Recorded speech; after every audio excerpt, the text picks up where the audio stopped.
With Payday 3 just weeks away, some of the most hardcore amongst the community might already be considering what their first build will be. Maybe you want to experiment with all the new stealth skills, or shotguns have impressed you in the initial beta. Hell, maybe you just want to try out all the new and innovative skills that add new role-playing dimensions to the game. Whatever the case, seeing as we already have our hands on the full suite of skills for Payday 3, with a wonderful online skill builder already available for the game, of course I'm going to be theory crafting some full 21 skill setups to make sure I'm ready for that grind come launch. So in today's video, let's explore a variety of incredibly strong builds, quite literally on paper, as we haven't had the chance to test them yet, to get a head start on the game once it lands on the 21st. Speaking of Payday 3's launch though, remember if you still don't have a way to play it yet, my Apex Gaming PCs all fall within its recommended spec range, meaning they're an excellent option if you want to be certain you can play come launch. That said, without further ado, let's jump straight into a pure stealth build.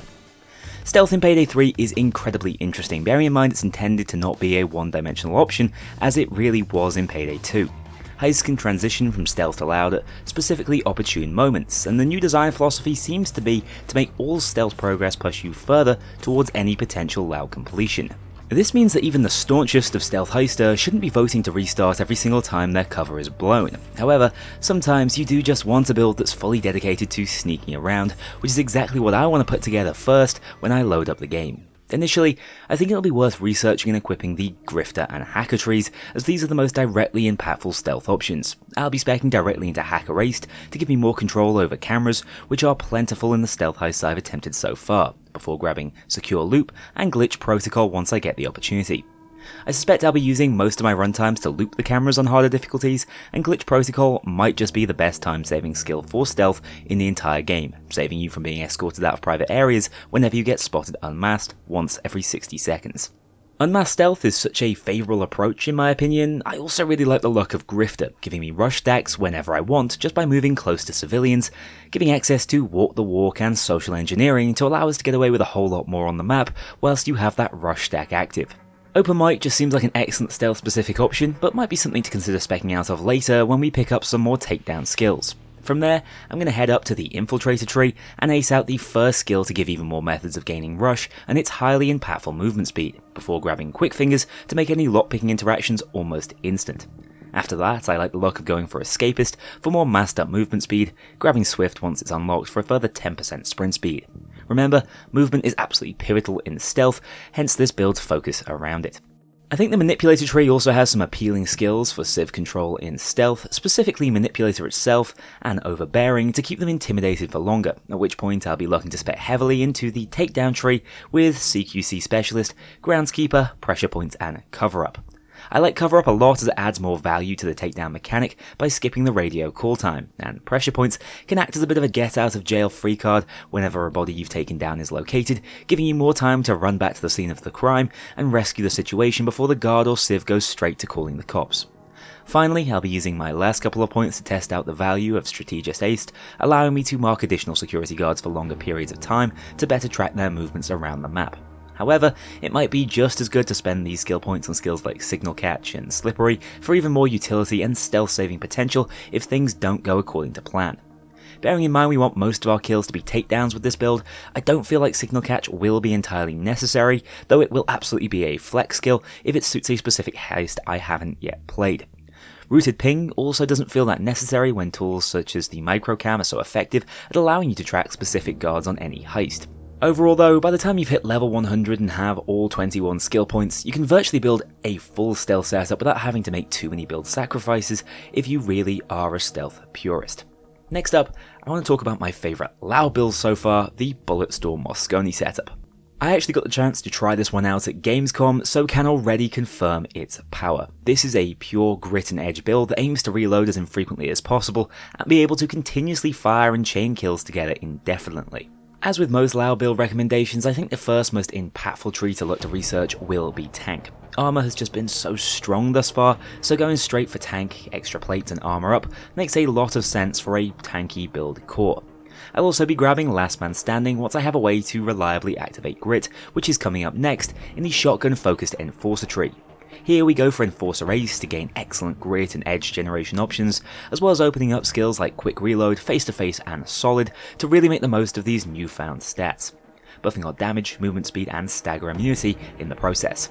Kknowley is also a nice luxury option to effectively decrease incoming damage by occasionally stunning all regular SWATs when you pick up a close range kill.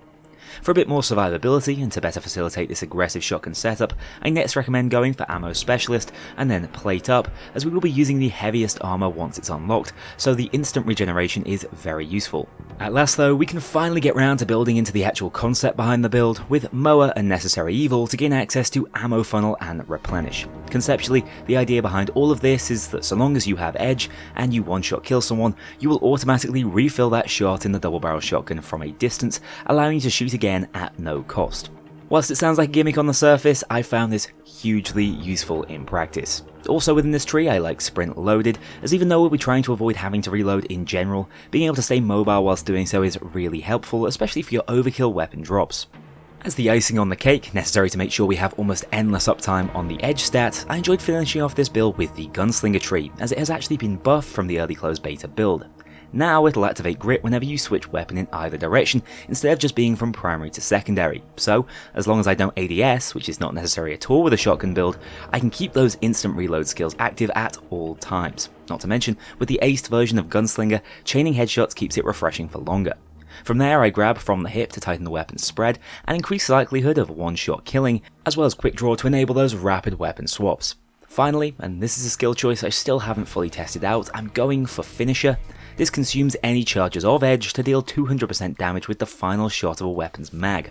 With a double barrel shotgun, this should occur quite frequently, although remember the entire concept behind this build is that we never shoot its final shell due to the refreshing ammo. The reason behind picking up this skill regardless of that is due to how this build is designed to function, we can easily control when we shoot that final shot, meaning we use the first bullet over and over again to deal with fodder type enemies before quick firing twice up against specials like dozers to rapidly melt through their health pool with the massive damage increase. From there we can just quick swap to our secondary in order to regain that edge charge immediately, meaning most of our skills come back online in an instant. In practice, I worry that using up charges of Edge will be more frustrating to deal with than the additional damage is worth, but at least at launch I'm going to attempt to use this build as I've just explained it. Remember, this is a purely aggressive setup with quite limited utility options, so keep in mind you will be looking to play in a kill heavy way to try to clear space for your more objective focused teammates throughout the heist. If it's anything close to as powerful as it was during my time with the Gamescom build, I'm expecting this one to do some serious work upon full release. Next up, let's have a look at a build that I anticipate lots of people will be looking towards as soon as the game's out, which is a hybrid build that's looking to make the most of skills across stealth and loud without overcommitting to either specific playstyle. At launch, I suspect the SAA-144 Marksman Rifle will be the weapon of choice for these builds because, to be frank, it feels exceptionally powerful even without any damage-specific skills to augment it, allowing you to go predominantly for stealth and utility skills, with only a few points needing to be spent on the rifle itself. As before, I'd say build into the stealth-specific skills first to open up more options for that style of play with the Grifter and Hacker trees. This time we're ignoring takedown skills, so we pick up Hacker, Secure Loop, Glitch Protocol and Signal Catch, giving us all the options we really need up against security cams, and with Grifter we specifically want Open Mic to shorten that radio answering time, which is still a problem in Payday 3. That's mostly it for necessary stealth skills, meaning we can now look to grab some utility for the build, starting with the Medic tree. We ace out Medic for the grit on revival, and then pick up Steady Hands, Extra Charge, Combat Medic, Triage, and Field Surgery. This grants us a really nice supportive core with access to post-revive immunity, which is going to be incredibly useful on higher difficulties. From there I finally build into some weapon damage skills, with Sharpshooter Ace acting as a way to generate edge by just ADSing while standing still, and then make use of that damage stat via Long Shot and Cutting Shot to reduce headshot damage drop off to 0 and increase bullet penetration whilst edge is active, looking to increase the one-shot potential of this already very powerful weapon further. Speed Aim is just a nice addition to improve weapon feel and allow you to run a longer range scope on it, and finally it's worth speccing into the Infiltrator skill tree, giving us a way to activate Rush and speed up lockpicking with quick fingers, alongside Retriever to prevent missed throwing knives from breaking, as throwing knife kills will be the primary source to activate Rush in this build, which can then be cheaply converted into a 15% increased heal from Medic Bag interactions thanks to the Triage skill. This is an 8-13 skill point split between stealth and loud skills, which is roughly the sweet spot in my opinion if you truly want to embrace a hybrid jack-of-all-trades playstyle which works so nicely within the framework of Payday 3's new gameplay design. The final build I want to showcase pre-launch is one that I believe is going to end up being an incredibly top tier support build with tons of focus on utility. I'm actually wondering if this style of setup will end up being a necessary component of every team composition in the game, with hostage skills now playing such a massive role in Payday 3, but only needing to be brought by one player. Conceptually, this is going to be a fast-moving SMG or assault rifle build, looking to maintain a topped-up supply of hostages, whilst also stunning and crowd-controlling most cops on the map to make your teammates' lives that much easier. The core tree is Manipulator, which is low-key one of the absolute strongest in the game. With Manipulator aced, it'll be faster and more impactful to trade hostages for time during negotiations, or off assaults for additional supplies. Then with Silver Tongue, Negotiator and Master Trader, the value of each trade will be increased, allowing you to trade for even more time or first aid, whilst also reducing the custody timer all the way down to a minimum of 10 seconds, which is an absolute must-have for any team of players looking to tackle the hardest difficulty. Add to this skills like Menacing and Stockholm Syndrome, and you can continuously create more hostages to trade, as well as allowing said hostages to revive you if you go down in their vicinity. This makes running with body shields much more viable, although I wish there was a way to sprint forward with them to make moving around the map a little easier. Those are your core utility skills, allowing you to manage your team's hostage supply more effectively than the rest of the crew can, meaning from there we can look to specialise in more aggressive ways to support the team. In my opinion, one of the most underrated approaches in the beta was via the stun and stagger mechanics, which will massively assist lower damage weapons such as the SMG class.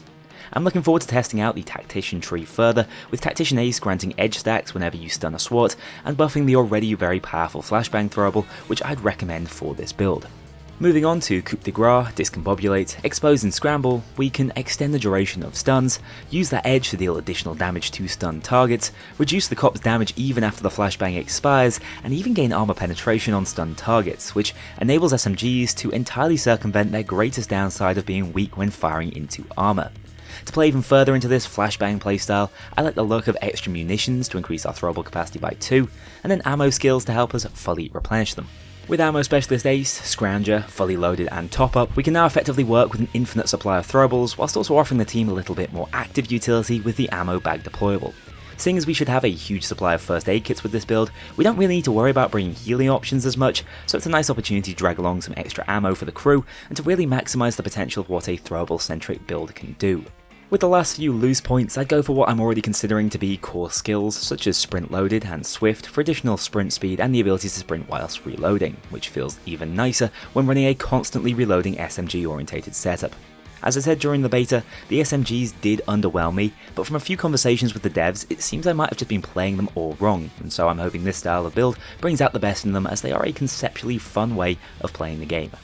Also, it is worth mentioning that this setup is likely to excel on busy daytime heists where civilians are plentiful, more so than on isolated nighttime heists which often lack as much of a civilian presence. However, where there aren't many civs to begin with, skills in this build such as Menacing become even more crucial, as they allow you to create hostages out of thin air, which has even greater value when you lack a ready supply to tap into, meaning I wouldn't count this build out even for heists like 99 boxes. And those are 4 Payday 3 builds to have a closer look at come launch day. Of course, none of this is set in stone. We already know some weapons and skills have been changed after the closed beta earlier this month, so don't take it as gospel. But as an initial template for what to level and research when you pick up the game depending on your desired playstyle, I don't think this is a bad starting place at all. Additionally, if you want to share your own pre-launch builds, just head down to the link in the description. The pd3.gg website is absolutely phenomenal and does an amazing job at conveying the interactions within the Grit Edge Rush system, so do take a proper look at it if you get the chance. I would love to get more discourse going around this topic before the game comes out, to help me finalise a few build videos for launch to get everyone in this community off to a flying start. That said, thank you so much for watching, take care, I'll see you all in the next video. A huge thank you to my dedicated Patreon backers. If you want to join this crew in going infamous, check out the link below and pledge as little as $2 to see your name in the credits, or get 24-hour early access to future videos and vote on upcoming content. Take care, I'll see you all soon.